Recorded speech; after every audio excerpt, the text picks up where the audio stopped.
Captain Sarah Chen pressed her palm against the cold metal of the observation deck's window, watching the swirling nebula beyond. The Terran Defense Fleet's flagship, Defiance, cut through space like a silver blade, its hull scarred from countless battles. Behind them, a convoy of human vessels stretched across the darkness, carrying refugees from the outer colonies. The bridge doors hissed open, and Commander Jake Morrison approached with hurried steps. His weathered face bore the weight of bad news.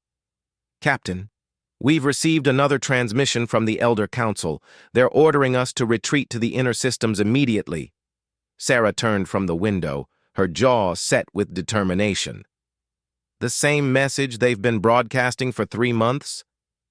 "Identical. They claim the Vorthak swarm has grown beyond our ability to contain. The Council estimates our fleet strength at 60% of what would be required for victory." Morrison handed her a data pad. "They're recommending we abandon the outer rim entirely." The captain's eyes scanned the holographic display showing fleet positions. 47 human ships against an estimated 2,000 Vorthak vessels. The numbers painted a grim picture, but Sarah had learned not to trust Elder mathematics when it came to human capabilities. "What about the civilians on Kepler 7? She asked, knowing the answer would only fuel her anger. "The Elders classify them as acceptable losses. They say saving the core worlds takes priority." Morrison's voice carried barely contained disgust. 15 million people, Sarah. Men, women, children who trusted us to protect them. The Elders had ruled the galaxy for over 10,000 years. Ancient beings of immense psychic power, they had brought peace between countless species through careful diplomacy and overwhelming mental influence. When humanity first ventured beyond their solar system 50 years ago, the Elders had welcomed them as junior partners in their vast galactic community. But humanity had always been different. While other species readily accepted Elder guidance, humans questioned everything. They modified Elder technology, improved upon ancient designs, and worst of all, they refused to submit completely to psychic influence. The Elders tolerated this rebellious nature because humans proved useful as soldiers and explorers, venturing into dangerous regions other species avoided. The Vorthak swarm had emerged from dark space 3 years ago. A hive-minded insectoid race, they consumed everything in their path, converting organic matter into more warriors for their endless fleet. The Elders had tried their usual diplomatic approach, attempting to communicate with the swarm's collective consciousness. The response had been the complete annihilation of the Centauri system.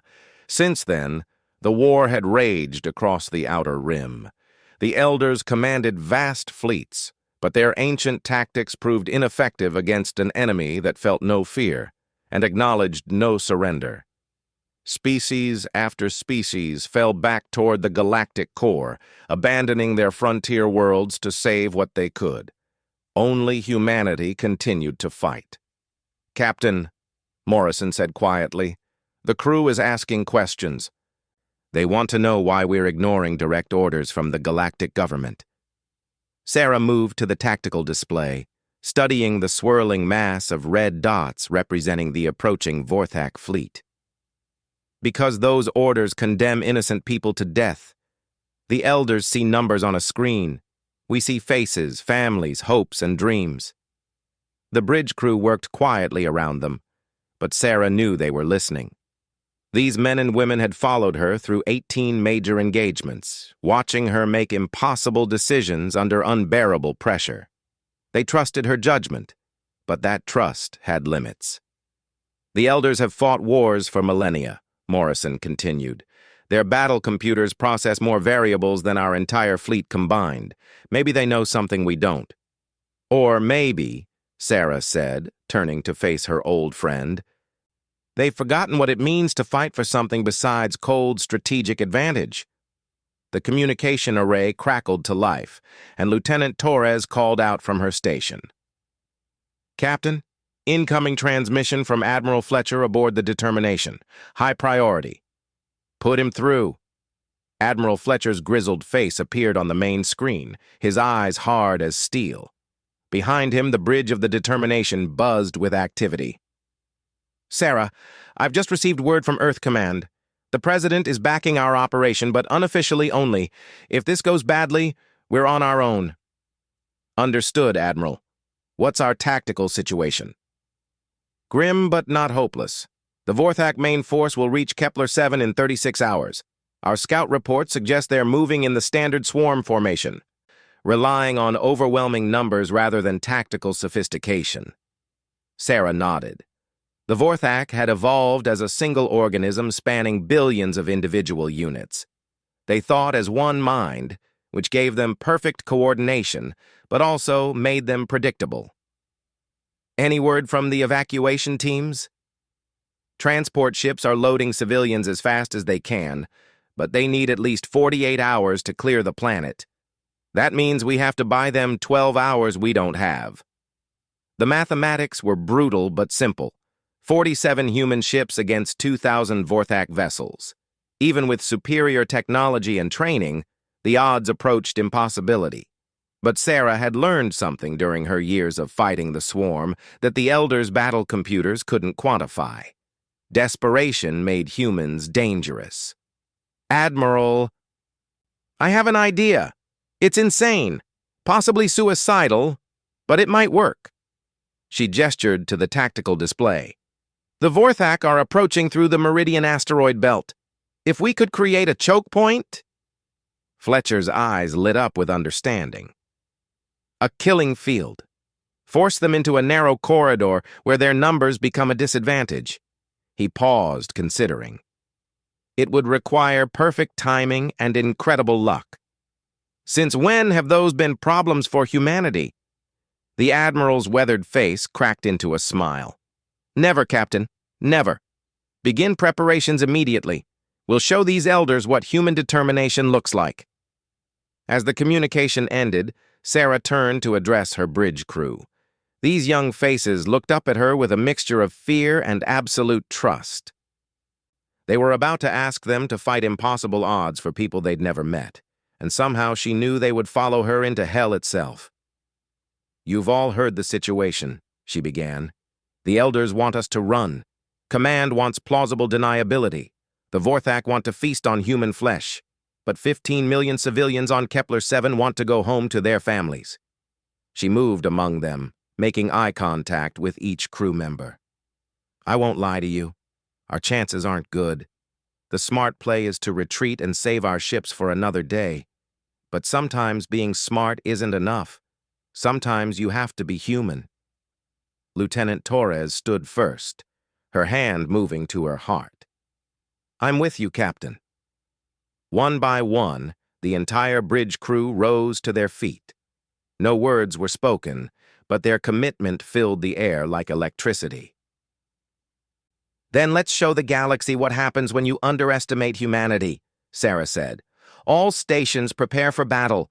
It's time to prove that some things are worth fighting for, no matter the odds. The Defiance began its turn toward the Meridian asteroid belt, followed by the rest of the human fleet.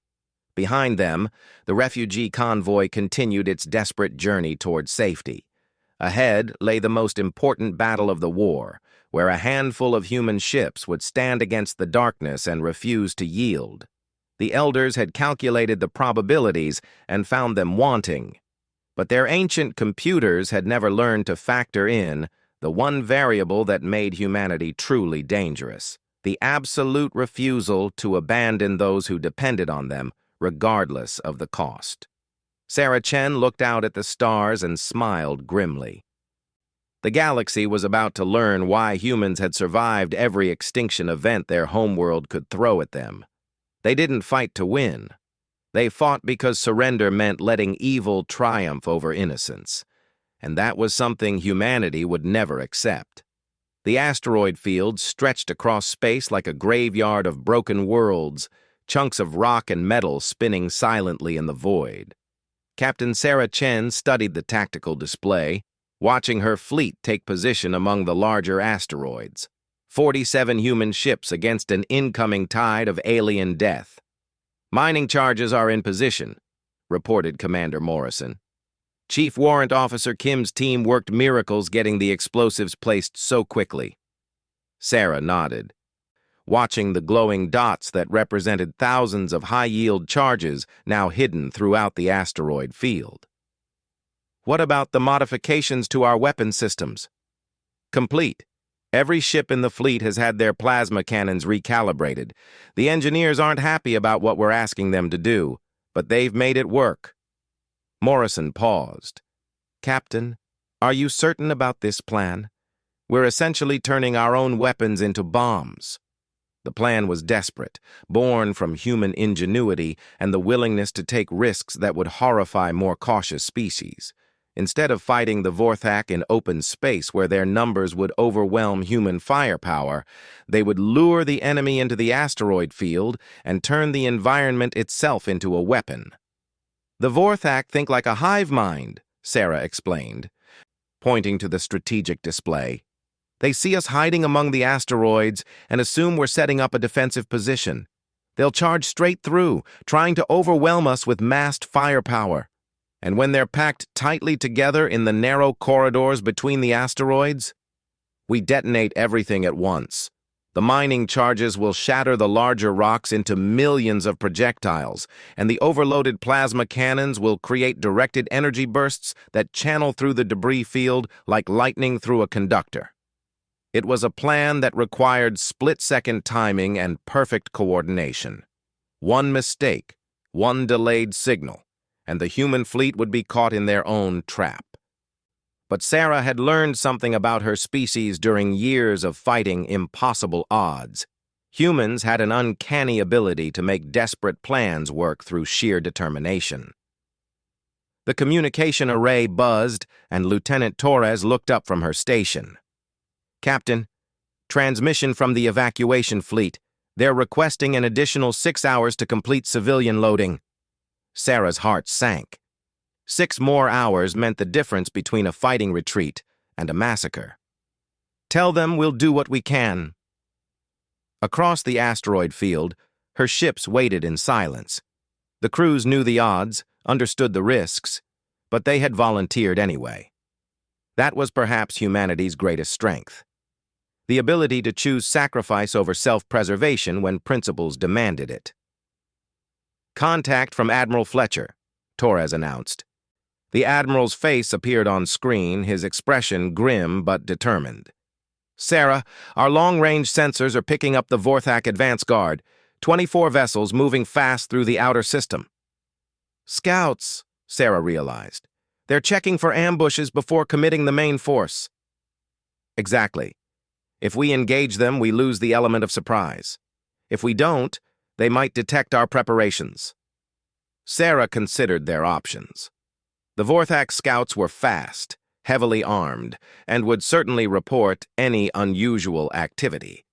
But letting them discover the hidden mining charges would doom the entire operation. Admiral, how long until the main Vorthak force arrives? 18 hours, assuming they maintain current speed. And the scouts will reach our position in 3 hours. Sarah's mind raced through possibilities.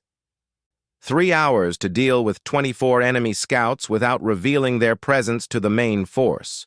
It seemed impossible, but humans had made careers out of achieving the impossible. Admiral, I have an idea. What if we don't hide from the scouts? What if we give them exactly what they expect to see? Fletcher's eyebrows rose. You want to reveal our position? Not our real position, our apparent position. Sarah called up a tactical overlay, highlighting a section of open space beyond the asteroid field. We send a small force to engage the scouts there, making it look like we're preparing a standard fleet action. Meanwhile, the main force stays hidden. A deception operation. But if the scouts escape to report to the main force, they won't escape. We'll use volunteer ships, skeleton crews, and everything we've learned about Vorthak tactics to ensure complete elimination of their scouts. It means sacrificing ships we can't spare, but it preserves the surprise we need for the main battle. The bridge fell silent as the implications sank in. Sarah was asking for volunteers to fly into certain death, drawing enemy fire while the rest of the fleet remained hidden. It was the kind of desperate gamble that had characterized human warfare since the species first picked up rocks and decided to fight predators 10 times their size. "Captain," Morrison said quietly, "I volunteer for the decoy force." "As do I," added Lieutenant Torres. One by one, voices around the bridge offered their ships and lives for the mission.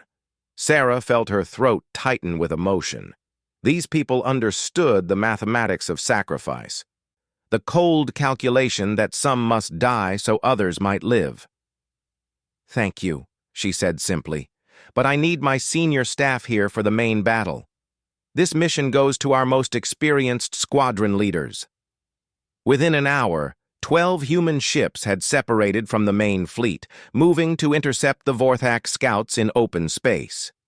Each vessel carried a volunteer crew of 30, men and women who had looked death in the face and chosen duty over self-preservation.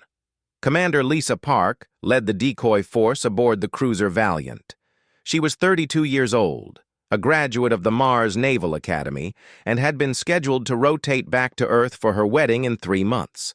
Now she guided her small fleet toward an engagement she knew none of them would survive. "All ships. This is Valiant Leader."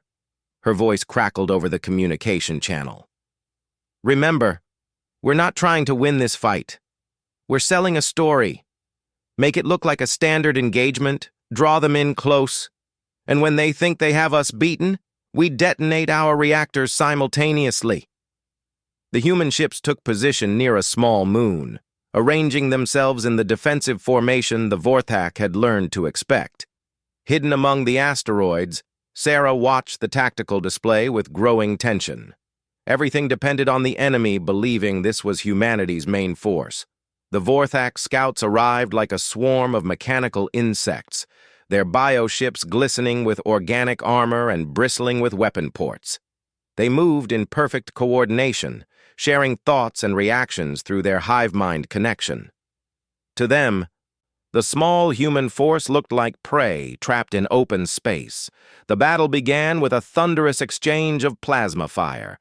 Human weapons carved bright lines across space, while Vorthak biocannons replied with pulses of acidic energy that ate through armor like fire through paper. The Valiant shuddered under enemy fire, her hull plates glowing red-hot from repeated impacts. "They're taking the bait," Commander Park reported, her voice steady despite the chaos around her. "All Vorthak vessels are engaging.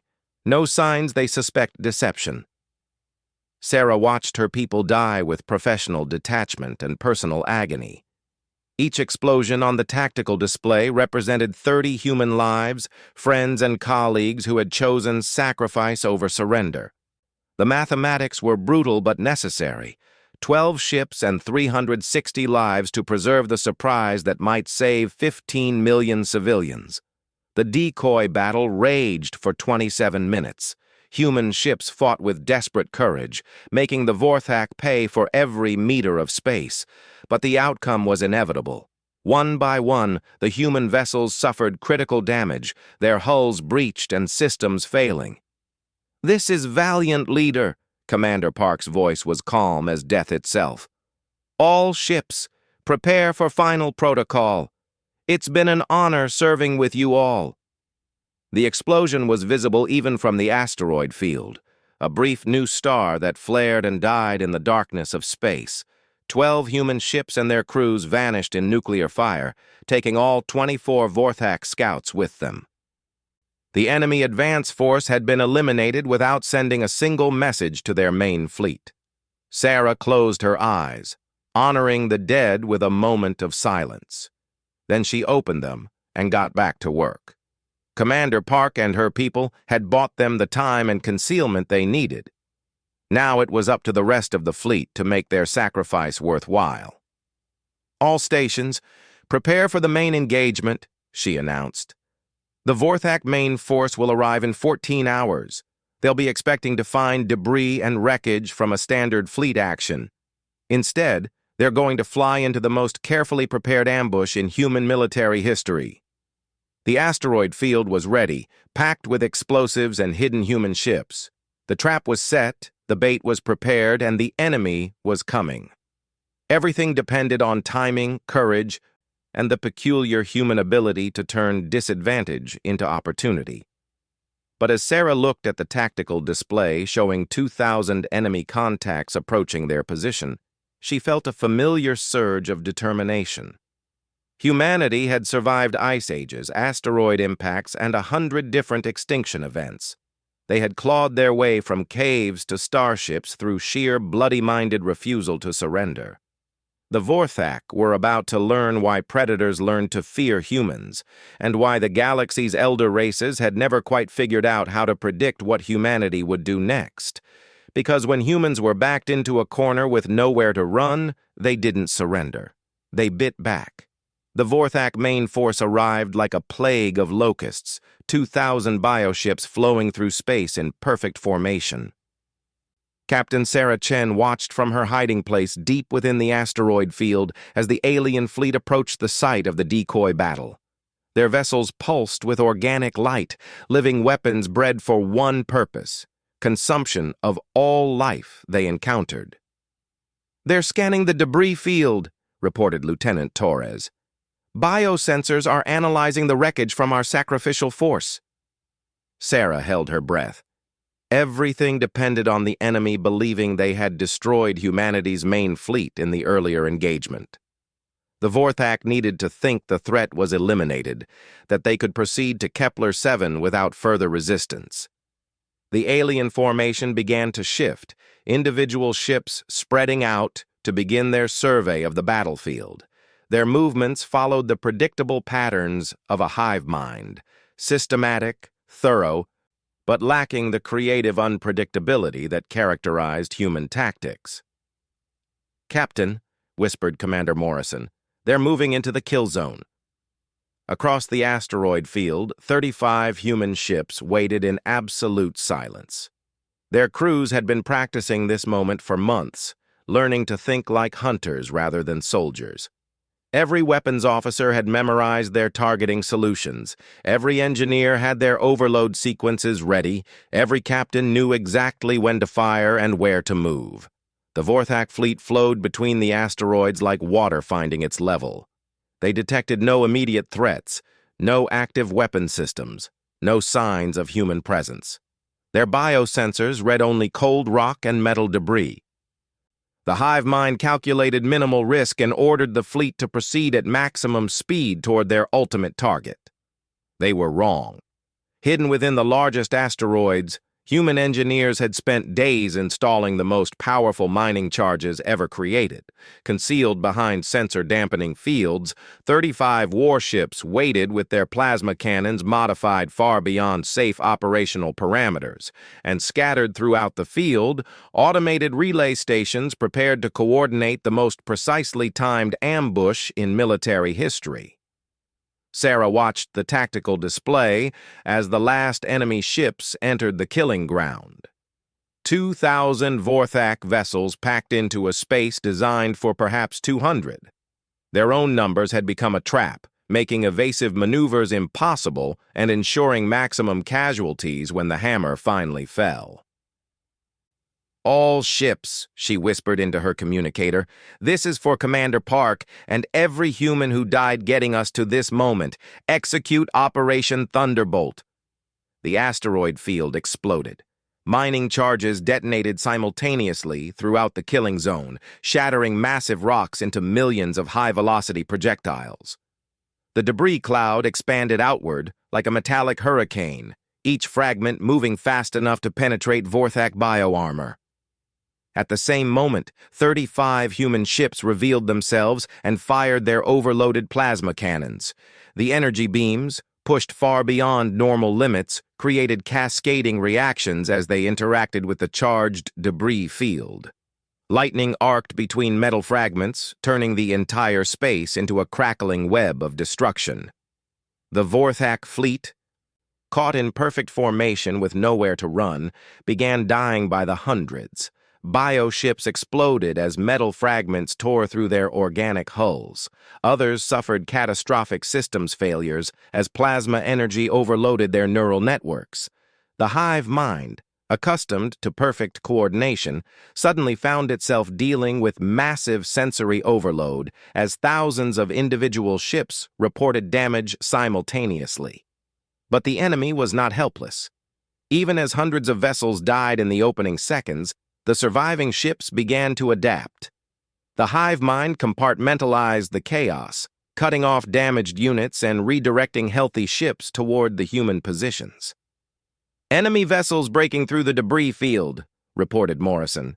"They're targeting our position clusters." Sarah had expected this.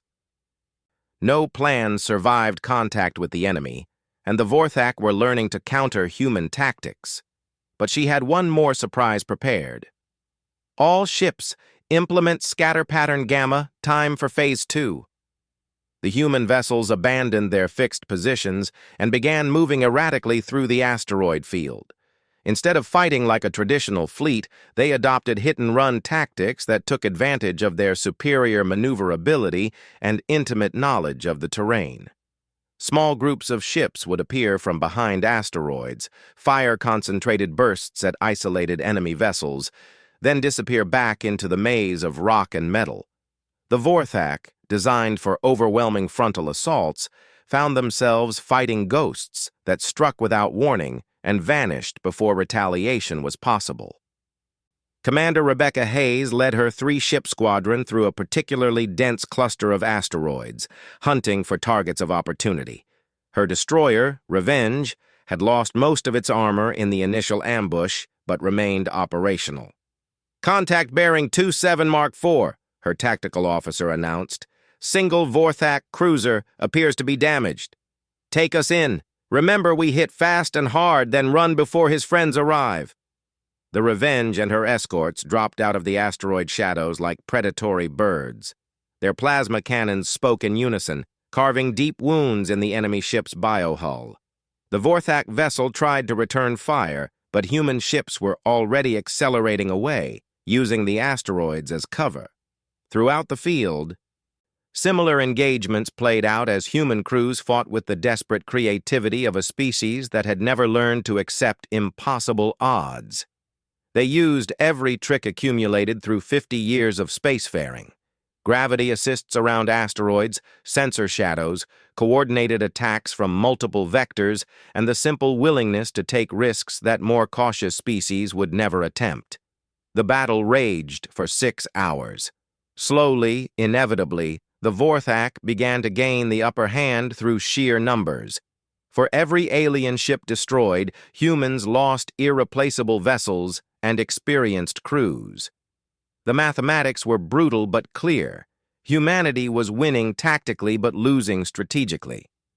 "Captain," Morrison's voice was grim, "we're down to 18 ships. The enemy still has over 700 operational vessels." Sarah studied the tactical display, watching red dots representing human ships wink out one by one. They had achieved far more than anyone had thought possible, destroying over 1,300 enemy ships in a single engagement. But it wasn't enough. "Communications, patch me through to the evacuation fleet." Admiral Fletcher's voice crackled over the channel. "Sarah, tell me you have good news." "The civilian evacuation is complete. All 15 million people are safely away from Kepler-7. She heard Fletcher release a long breath. "Then we've won what matters most. The mission is accomplished." "Not yet, Admiral. We still have 18 ships and some of the finest crews in the galaxy. That's enough to give the Vorthak something to remember us by." "Sarah, you've done enough. Your orders are to withdraw immediately." "Negative, Admiral. These people trusted us to protect them. We're going to make sure the enemy pays the full price for threatening human civilians." She cut the communication and turned to address her bridge crew. These young faces looked exhausted, bloodied but unbroken. They had followed her through hell itself and were prepared to go further if necessary. "Listen up," she announced over the ship-wide communication system. "The civilians are safe. Our mission is accomplished, but we have one more job to do. The Vorthak came here expecting an easy meal. Instead, they found humanity at its finest. Now we're going to teach them why predators fear humans. The remaining human ships began their final attack run. 18 vessels against 700, charging straight into the teeth of the enemy formation. They had abandoned subtlety and embraced the direct approach that had carried humanity from the caves to the stars. The Defiance led the charge, her hull scarred and weapons overheating, but her crew united in purpose. They struck the enemy center like a spear thrust, concentrating their fire on the largest Vorthak vessels. Human ships exploded under return fire, but they took alien vessels with them, trading lives for the chance to inflict maximum damage. When the smoke cleared, only 3 human ships remained operational. The Defiance was one of them. Her hull breached in 17 places, life support failing, but still fighting. "Captain," Torres reported quietly, "we're receiving a transmission. It's from the Elder Council." The ancient alien psychic voice filled the bridge, speaking directly into their minds with the authority of 10,000 years of galactic rule. "Human vessels, you will withdraw immediately. Your unauthorized action threatens the stability of our strategic planning." Sarah Chen, bleeding from a dozen wounds, her ship dying around her, looked up at the stars and smiled. "Elder Council," she replied, "with all due respect, humanity doesn't take orders from those who abandon innocent people to monsters. We've saved 15 million lives today and reminded the galaxy what courage looks like. Calculate that with your ancient computers." The psychic presence withdrew, but not before Sarah sensed something she had never felt from the elders before: uncertainty. The surviving human ships limped away from the asteroid field, leaving behind a graveyard of Vorthak vessels. The enemy had been shattered, their advance stopped, their aura of invincibility broken. Word would spread throughout the galaxy of the battle where 47 human ships had stood against 2,000 alien vessels and emerged victorious. The elders had calculated the odds and declared humanity's cause hopeless. They had recommended retreat, abandonment, the cold mathematics of acceptable losses. Instead, humanity had proven that some things couldn't be calculated: the value of courage, the power of sacrifice, and the absolute refusal to surrender when innocent lives hung in the balance.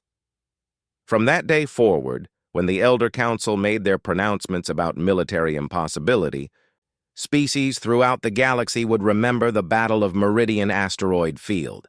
They would remember that humans had looked at impossible odds and charged anyway. And they would remember that sometimes, just sometimes, courage and determination could overcome any calculation, no matter how ancient or wise the minds that made them. The Vorthak swarm never again attempted a major offensive against human space, and when other threats emerged, the Elder Council found themselves asking a new question: what would the humans do? Because in a galaxy full of ancient wisdom and careful calculations, humanity had proven that sometimes the most important victories came from those brave enough to ignore the odds and fight for what was right.